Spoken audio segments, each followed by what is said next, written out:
रामोलिया मोटे खिलोड़ी वाला बोल जय रामदेव जी महाराज ने जय।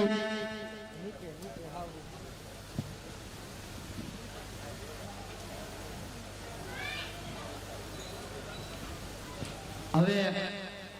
જે જીવરાજ બાપા બાવીસિયા ગામ વેકરિયા તેમને અજારામ બાપુએ પરસો આપ્યો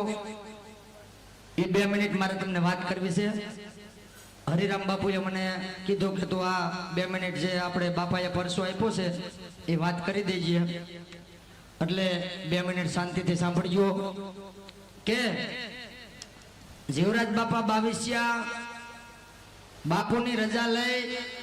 અને 1947 ની સાલમાં પરબ વાવડીથી વેકરિયા રહેવા માટે ગયા। તેમનું મોસાળ હીરપરા એટલે હીરપરાની પડાળે ત્યાં રહેવા ગયા અને ડાયા બાપાએ અજારામ બાપુની 10 રૂપિયાની માનતા કરેલી અને ત્યારે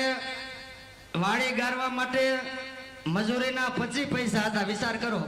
આખોથી વાડી ગારી એના મજૂરીના 25 પૈસા ત્યારે મજૂરી આપણને મળતી। તો પછી ડાયા બાપા અહીંયા માનતા ધરવા આવ્યા અને ત્યારે એ અજારામ બાપુ ડાયા બાપાને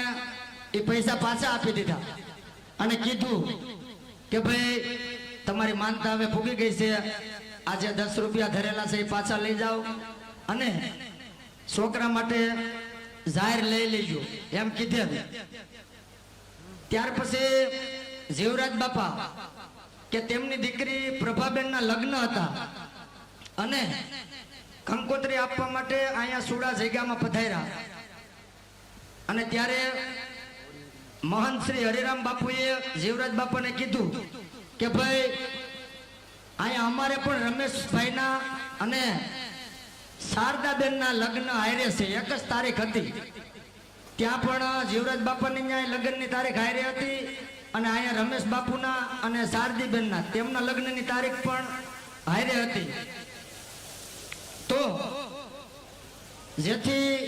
અમે કોઈ આવી નહીં શકી, આવી રીતે હરિરામ બાપુએ કીધું પણ તમારે ત્યાં અજારામ બાપુ આવશે,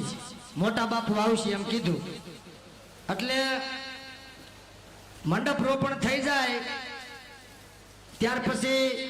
તમે બહાર નહીં નીકળતા, ઓસરી નીચે નહીં ઉતરતા એવું કીધું અને જ્યારે મંડપ રોપણ થઈ ગયું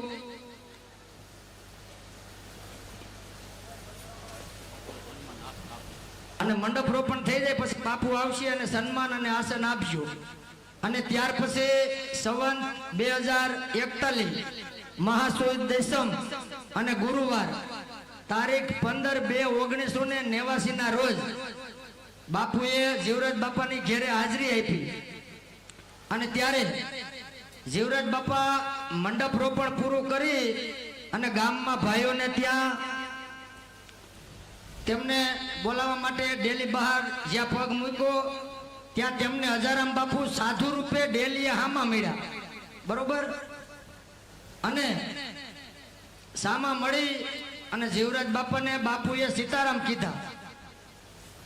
એટલે જીવરાજ બાપાએ પણ સામે અવાજ આપ્યો અને સીતારામ કીધા અને જીવરાજ બાપાએ પછી ઘેરે બધા હતા એને કીધું કે ભાઈ ત્યારે આજે જીવરાજ બાપા ઓળખા નહોતા, અજારામ બાપુ છે એમ, એને એમ કે કોક સાધુ સંતો માગવા માટે આવ્યા છે એટલે ઘેરે હાથ માર્યો કે ભાઈ સાધુ માઇકમાં આવે છે એને તમે સા પાણી પાઈજો અને આસન આપજો એવું એને ઘેરે કીધું।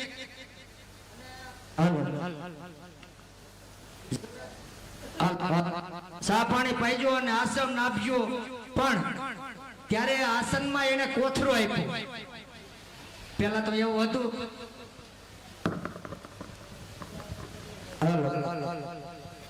ત્યારે આસન પાથરવામાં બાપુને કોથરો આપ્યો, ત્યારે કોથરાની સિસ્ટમ હતી અને તેને જીવરાજ બાપા ઓળખી ન ગયા। પછી બપોરે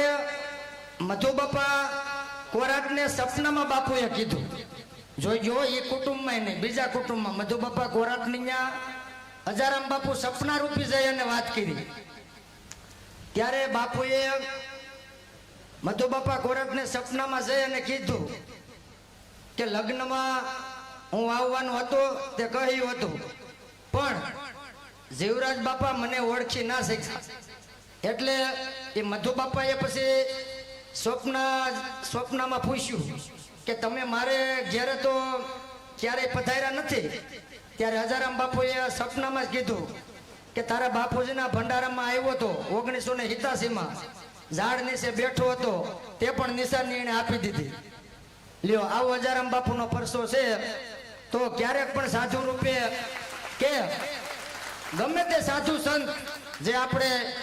ઘેરે આવે કે આંગણે આવે તો પરબારા એને કોઈ દી ધિકાર દેતા નહીં કે ભાઈ તમે આવા નવા હેલા આવો છો, કામ નથી કરતા, ઓયલું નથી કરતા. કોઈ પણ વસ્તુ ગમે સાધુ આવે કહેવાનું નહીં, પણ આપણાથી પોહાય પુગાય તો દક્ષિણા આપવી, નકર એને પ્રેમ